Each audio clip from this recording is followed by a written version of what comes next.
নমস্কার, সুভদ্রা রান্নাঘরে আমার সকল দর্শক বন্ধুকে জানাই স্বাগত। আমি শিউলি। দেখো, আজকে আম নিয়ে এসেছি। আজকে আমি আম দিয়ে না ম্যাঙ্গো আইসক্রিম বানাবো। তার জন্য প্রথমে আমটা ধুয়ে নিয়েছি। এবারে আমটাকে আমি কেটে ছাড়িয়ে নিয়ে এটাকে আমি মিক্সিতে একটু কাঠটা বের করে ব্লেন্ড করে নিয়ে আসছি। হ্যাঁ, তোমরা আমার সাথে থাকো। দেখো, আমটা ব্লেন্ড করে নিয়ে চলে এলাম। আমের পালটা বের করে নিচ্ছি। এটা আমার রেডি হয়ে গেল। আমটা থাক। এবারে আমি তোমাদের দেখাই। দেখো, আমি কড়াতে দুধ বসিয়ে দিয়েছি। গ্যাসের মধ্যে দুধ বসিয়ে দিয়েছি। এবারে আমি দুধ দিয়ে বানাবো।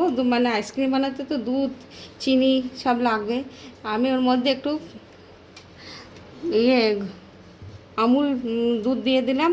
এবার দুধটাকে আমি ঘন করে নিয়ে রেডি করে আসছি। দেখো, আমার দুধটা একদম ঘন, একদম ক্ষীরের মতন হয়ে গেছে। এই পর্যায়ে আমি এবারে কি করব তোমাদের দেখাই। খুব সহজভাবে আমি আইসক্রিমটা কিন্তু বানাচ্ছি বাড়িতে কিছু উপকরণ দিয়ে। গ্যাসটা আমি অফ করে দিয়েছি। এটা ঠান্ডা করে নিয়েছি।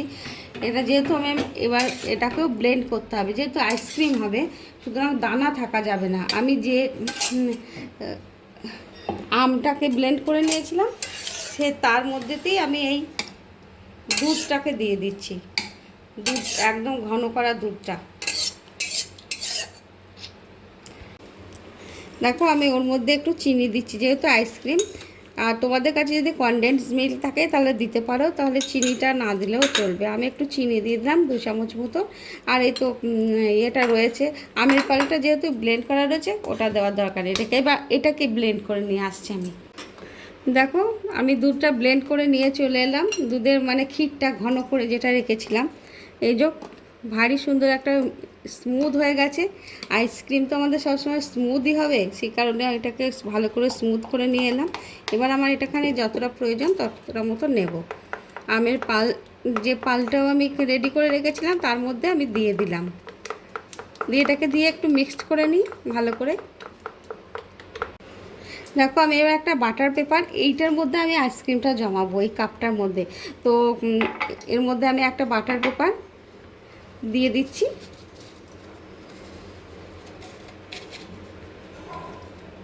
ব্যাস হয়েছে।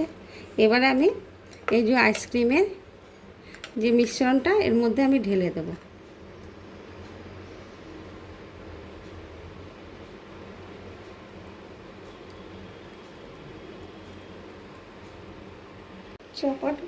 দেখো, আমি পুরো আইসক্রিমটা এই যে আমার কাপটার মধ্যে দিয়ে দিয়েছি। এবারে আমি এটাকে চাপা দিয়ে দেব। সুন্দর করে চাপা দিয়ে এবার এটাকে আমি ফ্রিজের মধ্যে 8 থেকে 10 ঘন্টা রেখে দেবো। তারপরে তোমাদের আমি এটাকে খুলে দেখাবো এটা কেমন হয়েছে। ঠিক আছে, তোমরা আমার সাথে থাকো। দেখো, আমি আইসক্রিমটা বের করে নিয়ে চলে এলাম। দিয়ে এই যে চাপাটা খুলে রেখে নিয়েছি।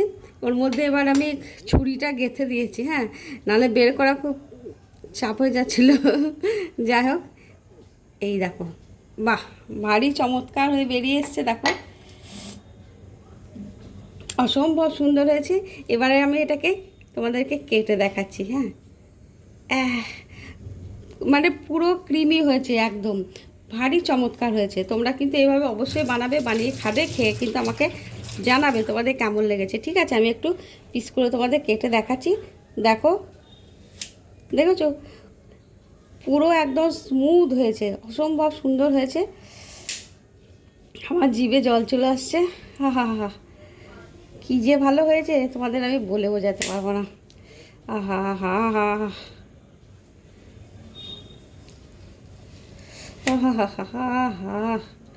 দেখেছো, আমি না এই ভিতরে যে আমের টুকরোগুলো দিয়েছিলাম, ওটা তোমাদের আমার ওই ক্যামেরাটা তখন অফ হয়ে গেছিলো, যার জন্য দেখানো হয়নি। যাই হোক, তোমরা এভাবে অবশ্যই বানাবে, বানিয়ে খাবে, খেয়ে কিন্তু আমাকে কিন্তু তোমরা কমেন্টে জানাবে। হ্যাঁ, তোমাদের কেমন লেগেছে আমার এই ম্যাঙ্গো আইসক্রিমের রেসিপি। দুর্দান্ত হয়েছে, অসম্ভব সুন্দর হয়েছিল খেতে। তোমরা এইভাবে বানিয়ে দেখে আমাকে খেয়ে বলবে। তাহলে আজকের মতো টাটা।